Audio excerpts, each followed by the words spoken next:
ছাত্র যুবক, লক্ষ্মী ভান্ডার, কন্যাশ্রী, রূপশ্রী, সব পাবে। মহিলাদের নিয়ে নাগরাকাটায় শক্তি প্রদর্শন করল তৃণমূল কংগ্রেস। দলীয় প্রার্থী সঞ্জয় কুজুরের সমর্থনে শনিবার বিকেলে ব্লক মহিলা তৃণমূল কংগ্রেসের ডাকে একটি বর্ণাঢ্য মিছিলের আয়োজন করা হয়। তাতে মহিলাদের জন্য রাজ্য সরকারের যে সমস্ত প্রকল্পগুলি রয়েছে তা তুলে ধরা হয়। এদিন মহিলাদের কারো হাতে ছিল লক্ষ্মীর ঝাঁপি, কারো মাথায় কুলো, আবার কেউ ধরেছিলেন কন্যাশ্রী, রূপশ্রীর প্রভৃতি প্রকল্পের প্ল্যাকার্ড। নাগরাকাটা রেল স্টেশন থেকে শুরু হয়ে শুল্কামোড় পর্যন্ত মিছিলটি চলে। মিছিলে প্রার্থী ছাড়াও পা মেলান ব্লক তৃণমূল কংগ্রেস সভাপতি প্রেম ছেত্রী, মহিলা তৃণমূলের ব্লক সভানেত্রী রন্থি তির্কি সহ অন্যান্যরা। সোনাক্ষী, মশলা কোথায়?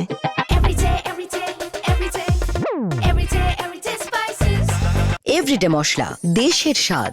সঞ্জয় কুজুরের কথায়, মুখ্যমন্ত্রী মমতা বন্দ্যোপাধ্যায়ের নেতৃত্বে মহিলাদের কল্যাণে যেসব প্রকল্প চলছে তা এক কথায় যুগান্তকারী।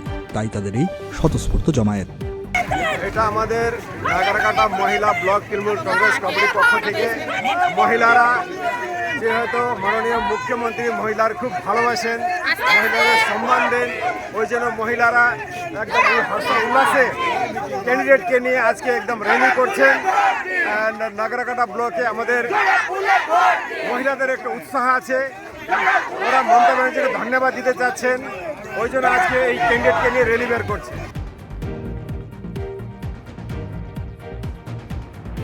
নাগরাকাটা থেকে শুভজিৎ দত্তের রিপোর্ট, উত্তরবঙ্গ সংবাদ।